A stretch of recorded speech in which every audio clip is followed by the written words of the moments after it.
Halo sahabat profesional, welcome to Connecting Time with Foster & Bridge Indonesia.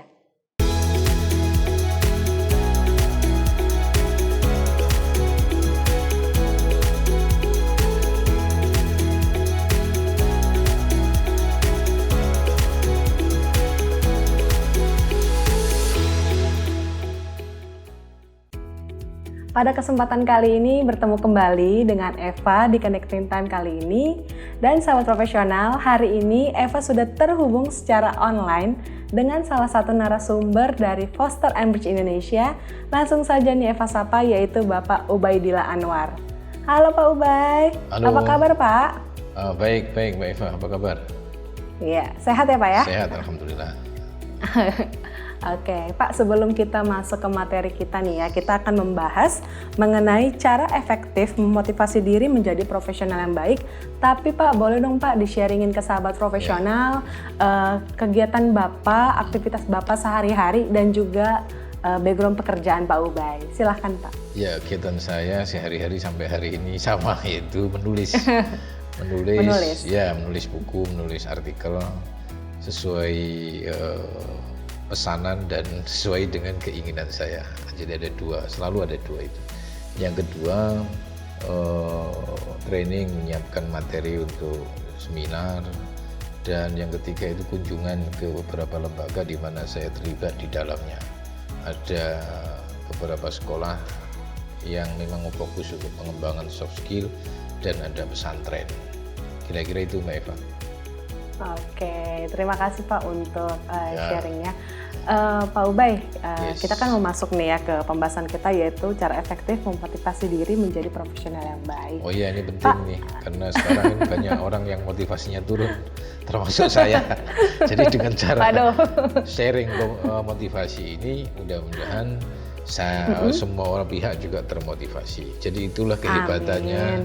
Dan ketidakhebatannya manusia. Jadi kayak ngajar, kayak memotivasi itu sebetulnya yang diajar bukan orang, diri kita, dan kita juga memotivasi diri kita.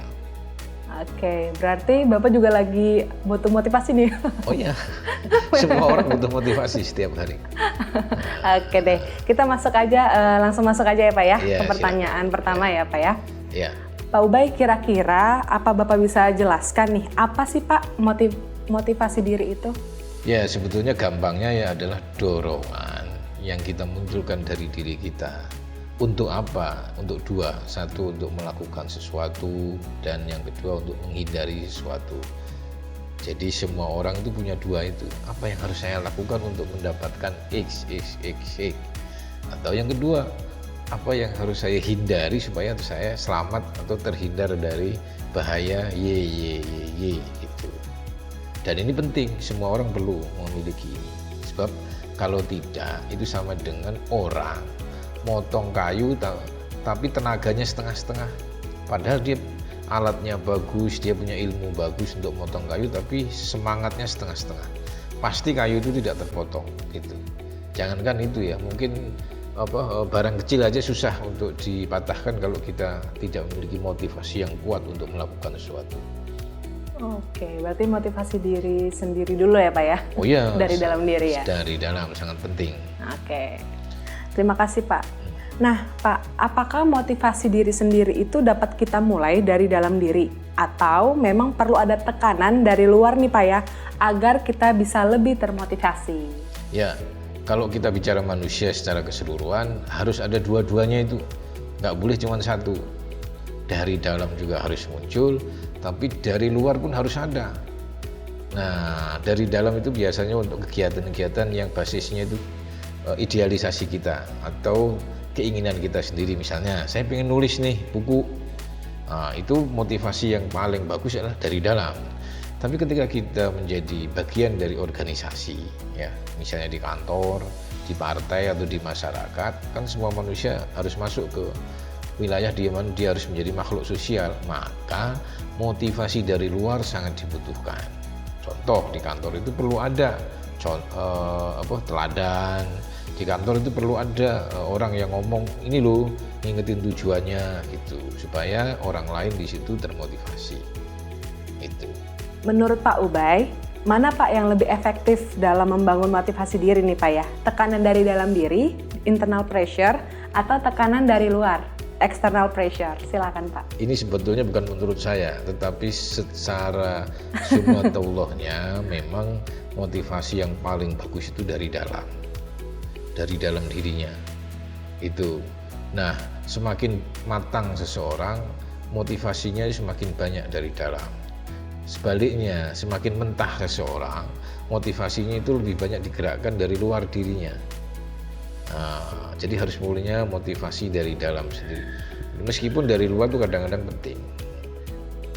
Kira-kira gitu. Oke Pak, terima kasih. Nah, bagaimana kalau kita misalnya nih Pak ya, kita membangun kesadaran diri sendiri untuk terus menjadi profesional yang baik. Terkadang itu motivasinya turun gitu ya. Iya betul. Benar. Lagi jadi, capek misalnya. Ya, jadi wajar dan harus manusia itu kadang-kadang down gitu. Kalau termotivasi terus setiap hari nggak ada downnya, tadi itu ini perlu kita curigai dia manusia atau malaikat, jangan-jangan kan? Kalau malaikat sama iblis itu cuma punya satu pilihan, dia hanya menjalankan perintah. Kalau iblis itu dia hanya ingin menggoda manusia, jadi termotivasi terus dia kayak mesin. Nah, manusia itu naik turun itu harus. Nah, supaya apa? Supaya ada seminar kayak gini, supaya ada buku, supaya ada saling mengingatkan dan seterusnya. Nah, hanya saja untuk teman-teman profesional yang motivasinya sedang down, itu perlu mendapat respon dari internal kita secepat mungkin.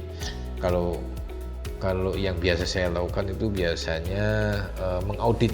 Jadi kita melakukan dialog diri, apa sebetulnya yang kita cari nih, apa sebetulnya yang menghambat kita gitu. Baru kemudian kita rumuskan langkah-langkah penting yang bisa kita lakukan dari keadaan sekarang ini apa. Terus yang kedua untuk supporting, baca buku atau nyontoh orang yang bagus, yang lebih bagus dari kita termotivasi. Nah, sebetulnya punya waktu untuk memikirkan diri sendiri itu sangat penting. Apalagi kalau di agama misalnya Islam itu salah satu penjabaran yang harus dibuktikan oleh orang yang sholat adalah dia membangun komunikasi dengan dirinya. Tujuan saya ini apa nih ke kantor hari ini? Nah, skill saya sudah cukup belum? Saya ini punya problem nggak dengan lingkungan saya di kantor ini? Nah, itu kan komunikasi dengan diri sendiri. Kok tiba-tiba motivasi saya turun tuh apa masalahnya? Nah, kesadaran itulah yang harus dimunculkan. Karena pada dasarnya tindakan kita itu lebih banyak digerakkan oleh kesadaran ketimbang pengetahuan. Semua orang tahu kalau sampah yang banyak itu tidak sehat di kantornya misalnya begitu. Tetapi hanya orang yang sadar akan kebersihan yang mau membersihkannya. Jadi sadar itu penting, dan untuk bisa sadar orang perlu ada me time, waktu untuk berdialog dengan diri. Kira-kira gitu. Oke. Me time itu kali apa ya? Ya, tapi isinya tadi itu berdialog dengan diri, bukan me time dalam arti relax. Jalan-jalan. Ya, Kirain jalan-jalan. Malah kehilangan diri. Nah, itu yang problem. Oke. Pak, sebelum kita lanjut, Eva mau izin iklan dulu ya Pak ya? Boleh, silakan. Sahabat profesional, jika sahabat profesional baru pertama kali menyaksikan video kami, jangan lupa ya untuk bantu kami dalam like video ini, di-subscribe, dan di-share juga ke sahabat profesional lainnya agar sahabat profesional tidak ketinggalan updatean terbaru dari kami. Pak, kita lanjut lagi ya. Boleh, untuk pertanyaannya. Silakan. Ya.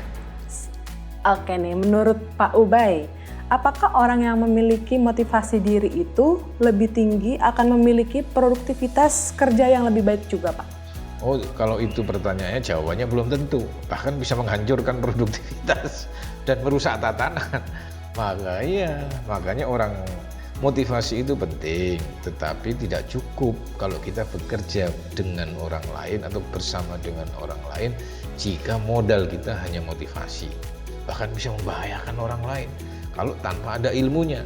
Misalnya punya motivasi berangkat ke kantor terlalu pagi, nggak taunya dia tidak tahu ilmunya di kantor itu, pasti ngerusak kan. Ada sistem lah, ada sistem software lah, ada hardware lah, ada macam-macam lah di situ ya. Karena itu untuk para profesional ada 4 hal yang penting untuk dilakukan untuk mendukung motivasi kita itu. Biasanya dirumuskan dengan begini, visi itu orang punya, dalam arti begini, setiap profesional itu perlu memiliki visi besar. Saya itu ingin berperan di bidang apa, dengan keahlian dan kompetensi saya ini, itu visi besar. Atau saya ingin menjadi seperti apa supaya bisa bermanfaat di dunia ini. Visi itu mendorong orang untuk memotivasi. Yang kedua, punya motivasi sendiri. Jadi ada dorongan-dorongan dari dalam yang selalu digelorakan agar bisa mencapai tujuan itu. Tapi motivasi saja tidak cukup, harus punya ilmu yang terkait dengan hal kita, keadaan kita. Kalau seorang dia kerja di IT, ya harus tahu ilmu IT. Kerja di kantor BUMN juga harus tahu apa saja rahasia di BUMN yang harus saya pegang dan apa saja yang boleh diungkapkan. Nah, kalau orang punya motivasi itu tapi nggak tahu rahasia apa yang boleh dinyatakan dan yang harus disimpan, kan berbahaya. Nah, yang terakhir baru aksi, tindakan. Punya motivasi, punya visi, nggak punya aksi ya sama aja bohong. Tapi punya visi, punya motivasi, punya aksi, nggak punya ilmu, pasti nabrak. Malah membahayakan orang banyak. Tapi semua sepakat bahwa dengan motivasilah kita seperti mobil gitu, bergerak. Dia makanya fuel, bahan bakar untuk menggerakkan sesuatu. Kira-kira itu, Mbak. Bagaimana sih Pak caranya agar kita dapat membuat mindsetnya, agar kita memiliki motivasi diri yang positif ya? Bukan motivasi diri yang negatif. Misalnya kita itu lebih motivasi diri karena kita tidak suka diomeli sama atasan. Yeah. Itu kan lebih ke negatif. Benar. Bukannya ya Pak ya? Yeah. Jadi kalau orang di kantor itu sebetulnya pembelajaran yang terbaik itu untuk generasi muda ya, membuka diri untuk dimarahin atasannya gitu ya. Kemudian nggak apa-apa didolimi kecil-kecil itu nggak ada masalah gitu loh. Sebetulnya itu yang harus diterima, kekacauan itu yang harus diterima dengan baik. Maksudnya dengan baik itu bukan diterima begitu saja, diterima sebagai proses pembelajaran gitu. Bisa ditanyakan ke senior-seniornya. Kalau ada wartawan yang bagus, itu wartawan yang dulunya sering diomelin sama atasannya. Ini salah, itu salah gitu. Kalau atasan yang baik itu baik dalam pengertian ini lemah ya, itu belum tentu menghasilkan bawahan yang bagus. Bahwa atasan yang kadang-kadang yang sering menghasilkan bawahan yang bagus itu biasanya yang keras, yang teliti, yang mengarahkan dan seterusnya. Kadang-kadang ngomelin juga gitu. Nah, caranya bagaimana supaya kita nggak terlalu baper terlalu dalam gitu ya? Ya sehingga motivasinya turun. Ini kalau kita mainnya di penafsiran. Jadi dibawa ke penafsiran yang positif. Misalnya habis dimarahin tuh, alhamdulillah lah dimarahin. Berarti dengan begitu saya belajar lagi. Itu penafsiran. Walaupun hati dongkol, nggak apa-apa. Jadi kalau di manajemen emosi itu ada emosi pertama dan ada emosi kedua. Emosi pertama itu biasanya reaktif, yang itu manusiawi. Dimarahin orang ya pasti kita awalnya dongkol-dongkol juga, enak aja dimarahin, kira-kira begitu ya. Tetapi ini jangan sampai terlalu lama, terlalu dalam, terlalu melukai dan harus dihentikan dengan emosi kedua. Apa itu? Membuat penafsiran baru. Oh, alhamdulillah dengan cara kemarin itu berarti saya bisa lebih ngerti lagi gitu, belajar lagi. Oh, saya mendapatkan ilmu terbaik dari itu, dan seterusnya dan seterusnya dan seterusnya. Jadi penafsiran, mainlah penafsiran yang positif gitu. Memang penafsiran yang positif itu tidak mengubah kita apa-apa, tetapi untuk berubah yang lebih bagus kita perlu penafsiran positif. Seperti juga corona ini kalau kita tafsirkan yang negatif, sudah kita kedatangan tamu yang menyulitkan, kita pun merusak diri kita, jadi malah rusak gak karu-karuan. Maka perlu ada penafsiran positif, husnudzon lah bahasa agamanya. Jadi kita membangun husnudzon terhadap hal-hal yang tidak bisa kita definisikan secara pasti, kira-kira itu. Dengan begitu motivasi kita tidak hancur oleh omelan orang, tidak hancur oleh kegagalan, tidak hancur juga oleh kekuatan di luar corona ini. Kira-kira gitu, Mbak. Terima kasih Pak. Nah, misalnya nih Pak ya, bicara mengenai mindset ya Pak Ubay ya. Menurut Bapak sendiri, sejauh mana sih Pak mindset yang baik itu dapat mempengaruhi kita dalam menjadi pribadi yang baik juga Pak? Oh, sangat menentukan jika itu dikaitkan dengan sikap, terutama dalam hal menghadapi peluang sama menghadapi problem. Jadi yang menentukan nasib seseorang itu bukan ilmunya, gelarnya, apalagi itu jabatannya, ritualnya, ibadah-ibadah, enggak. Pada saat orang itu menghadapi peluang atau problem, yang menentukan adalah sikap mindsetnya itu. Misalnya ya, peluang kayak ada cerita itu ya, ada dua karyawan pabrik sepatu dikirim ke daerah yang terpencil. Mindset negatif mengatakan kepada bosnya, bos, nggak mungkin kita jualan sepatu di sini, wong orang di sini nggak ada yang pakai sepatu.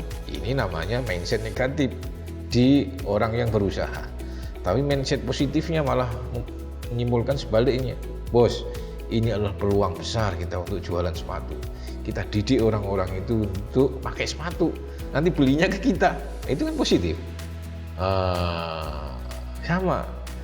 Padahal ilmunya sama, itu cuman beda cara melihat, nanti akan beda hasilnya. Jadi mindset itu sangat penting untuk melihat peluang. Yang kedua, untuk menghadapi problem. Semua orang tahu problem itu gak enak rasanya. Gak usah anak kecil pun kalau ditanya ya gak enak. Tetapi mindset lah yang menentukan. Ada orang yang melihat ini problem ini sebagai peluang. Di sini ada ilmunya. Dia dalami. Apa? Misalnya kita punya problem konflik dengan orang. Kita dalami apa yang membuat saya konflik. Apakah komunikasi saya kurang bagus? Saya pelajari lagi cara-cara berkomunikasi terus. Kalau didalami terus bertahun-tahun pasti jadi trainer komunikasi. Kan lumayan peluang gitu kan. Atau bisa ngajar bawahannya nanti bagaimana berkomunikasi, karena saya punya masalah begini dulu gitu. Jadi problem pun bisa mengangkat derajat kita kalau dilihat dengan mindset yang positif. Nah sebaliknya, orang yang berada di tengah fasilitas yang berlimpah, misalnya di kantor itu semuanya ada buku, ada atasannya banyak pinter-pinter, belum tentu orang itu bisa mendapatkan peluangnya kalau dia mindsetnya negatif.